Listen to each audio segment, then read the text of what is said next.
Быйылкы жылуулук камсыздоо сезонунда калкка жылуулук берүү боюнча көп жумуштар аткарылды. Ушул жердеги мына котельный отканабыз Шамал Сай номер 1 откана. Бул откана мурда электр энергиясы менен жагылчу. Кийин өкмөттүн токтомунун негизинде көмүрдүн башка түрү көмүргө өткөрдүк, альтернативный топливого. Быйыл ушул откана курулуп бүтүп, жаңы жылдан кийин жылуулук берүүнү баштадык. Көмүр отуну менен 25 январда баштап бул откана иштей баштады. Эми ошонун негизинде бул биз көмүр отунун өткөргөнүбүздүн биринчи себеби бизге баягы электр энергия аябай кымбат. Быйылкы жылга дагы пландаштырып атабыз. Бул Шамал Сай шаарчасында да номер 2 электр откана бар. Ал откананы дагы көмүр отунун өткөрүү боюнча бардык керектүү, тийиштүү документациялардын баарысын даярдап койгонбуз. Буйрулса жазда тендерин өткөрүп, анын курулушун баштайбыз деген пландар менен турабыз. Азыркы күндө мына ушул отканалар иштеп атат.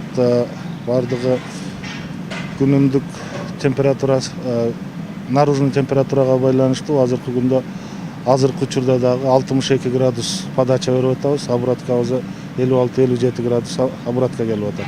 Быйыл ушул отканага азыркы күндө 4 камера коюлду.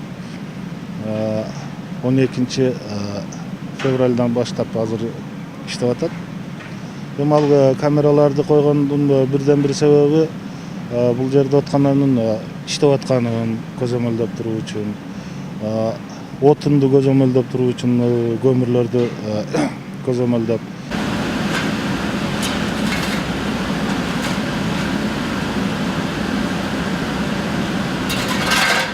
Жылуулук жакшы болбой атат деген көйгөйлөр боюнча биринчиден биз бул жаңы отказанды иштетип баштаганда ар бир эле оборудованияны иштөө режимине түшүрүү үчүн бир аз убакыт талап кылынат экен. Ошол учурда бир аз биз тигил жагын, бул жагын регулировка кылып, канча көмүр жагылыш керек, кандай баягы болуш керек, баарысын режимге түшүргөнгө бир жумадай убакыт кетти. Ошол учурда бир аз жашоочулардан жакшы ысыбай атат деген бир аз көйгөй болду.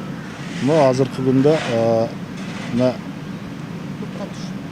нукка түшүп, азыр бесперебойн жылуулукту берип атабыз азыр. Ысыбат деген. Бул үйдө эмнелерди, батарейкаларды тазалаш керек. Менин заң басып калгандан кийин ал жана ысык болбойт. Убагында воздухун чыгарып туруш керек. Воздухун чыгарбаса дагы воздух менен ысык келбейт эч качан.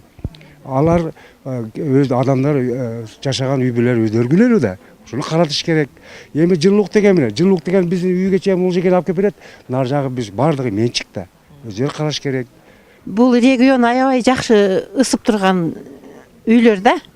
Наразычылык мунугу жаңы көмүр жакканга байланыштуу январь ичи суук болду. Андан кийин азыр көмүргө өткөнбүз.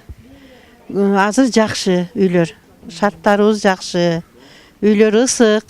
Өткөн сапарда жалыптар менен кайрылганбыз. Жаңы жылдан кийин үйлөр ысыбай аткан.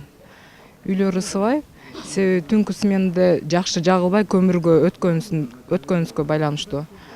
Анан биз ушу кемчиликтерин айтып, арыздообузду айтканбыз. Андан бери Кудайга шүгүр үйлөр ысып калды. Ошо кечкиси деле ысып атат.